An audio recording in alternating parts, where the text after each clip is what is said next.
नमस्कार. तर खरवस बनवायचं म्हटलं ना की चिकाचं दूध लागतं. चिकाचं दूध म्हणजे गाय जेव्हा वासराला जन्म देते त्या दिवसापासून पुढचे 2 ते 3 दिवस जे दूध येतं ते एकदम घट्ट असतं आणि त्याला चिकाचं दूध असं म्हणतात. बरं, आता चिकाचं दूध गावी भरपूर मिळतं, पण शहरामध्ये कुठे मिळणार आहे की नाही. तरीसुद्धा हे खरवस हा बनवून तयार होतो अगदी साध्या दुधामध्ये. तर मी हा अगदी साध्याच दुधाचा केला आहे. तर कसा बनवला आहे चला दाखवते. आणि बघू शकता छान अशा ह्या वड्या पडतात अगदी. मला व्यवस्थित असं काही थापून व्यवस्थित करता नाही जरी आलं ना तरीसुद्धा एकदम घट्टसर अशा ह्या वड्या तयार होतात. हे बघा, बघू शकता. आणि एक 2 ते 3 तास फ्रीजमध्ये जर तुम्ही ठेवले की नाही छान अशा ह्या वड्या निघतात आणि एकदम मस्त होतात. आणि हे बघा, अगदी चिक जसा येते, चिकाचं म्हणजे खरवस जसा लागतो की नाही अगदी तसाच लागतो हे सुद्धा. तर काय काय साहित्य घेतलं, मी कसं बनवलं आहे ते दाखवते चला.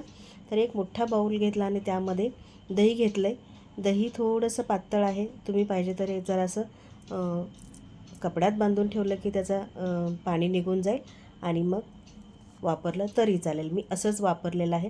थोडंसं साईसकट दही होतं म्हणून मी तसंच घेतलं आहे. आता ते चांगलं छान फेटून घेतलं. पाऊण कप दही घेतलं आहे, त्याला पाऊण कप गूळ घातलेला आहे. तुम्ही साखरेमध्ये करू शकता. आता हे दह्यामध्ये गुळाच्या सगळ्या गाठी आहेत त्या मोडून घ्यायच्यात आपल्याला. छान हे फिरवून घेत घेत करायचं आहे.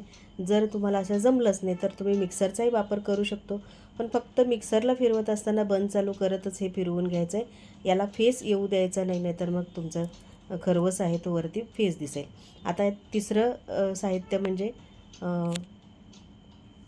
इथे मी दुधाची पावडर घेतली, मिल्क पावडर असते की नाही ती घेतले पाऊण कप. म्हणजे पाऊण कप दही आहे, पाऊण कप गूळ आहे आणि पाऊण कप मिल्क पावडर आहे. असं हे तिन्हीचं प्रमाण एकसारखंच घेतलेलं आहे. आता हे सगळं मिक्स करून घ्यायचं आहे. छान मी हे असं रवीनंच घुसळलं आणि गूळ जो आहे तो एक संग असा करून घेतला.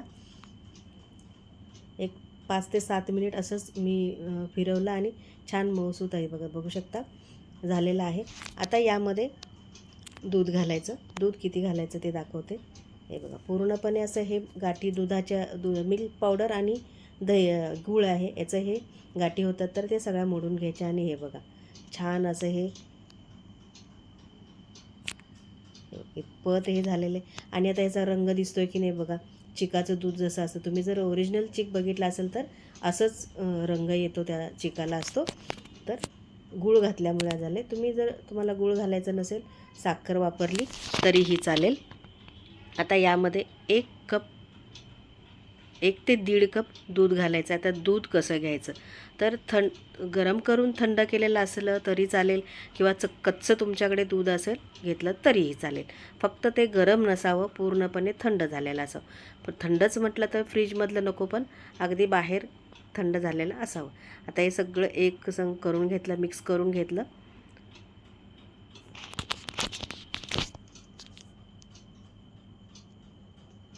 अगदी रवीने फिरवतच हे सगळं गुळाच्या गाठी मोडून घ्यायच्या. आता यामध्ये थोडंसं जायफळ किसून घालायचं आहे. अगदी थोडंसं नगभर म्हटलं तरी चालेल. हे बघा, अगदी थोडंसं मी जायफळ किसून घातलं आणि वेलची पावडर मी एवढंच घातलेलं आहे. तुमच्याकडे केशर असेल तो वापरलं तरीही चालेल.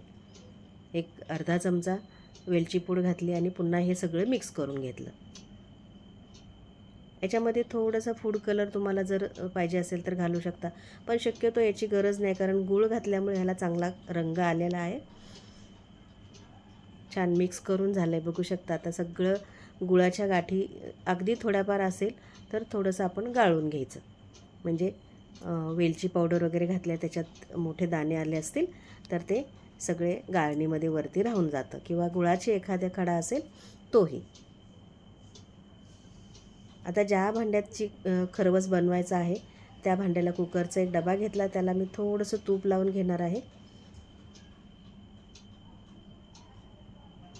अगदी एक पाव चमचा तूप घातला आणि सगळीकडून असं हे पसरवून घ्यायचं आहे.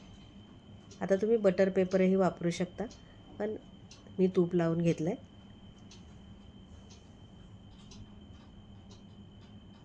आता यामध्ये गाळणी ठेवायची आणि याच्यावरून आपण हे मिक्सर बनवलं होतं ते गाळून घ्यायचं. म्हणजे कसं त्याच्यात गुळाची एखादी गाठ असेल तर ती वरती राहील यासाठी. हे बघा, गुळाच्या गाठी तर अजिबात नाही आहेत, फक्त वेलचीचे दाणे आहेत, ते साल आहे ते राहिलेलं आहे. आता यावरून अगदी थोडंसं वेलची पूड घालायची. केशर असेल तर घाला, जायफळ वरून घालतात, तर मी आतमध्ये घातले म्हणून वरून घालत नाही. तर असं हे तयार करून झालं की आता कढईमध्ये पाणी घ्यायचं आहे. तर एक 2 ते 3 ग्लास पाणी घेतलं मी कढईमध्ये आणि त्यामध्ये एक जाळी ठेवायची, स्टँड ठेवा किंवा तुम्ही प्लेट एखादी ठेवू शकता. आणि याला आता उकळी येऊ द्यायची आहे. या पाण्याला उकळी आली पाहिजे आणि मगच आपण बनवलेलं चीक बनवलं आहे तो त्याला ठेवून द्यायचं आहे. हे बघा, छान उकळी आली बघू शकता.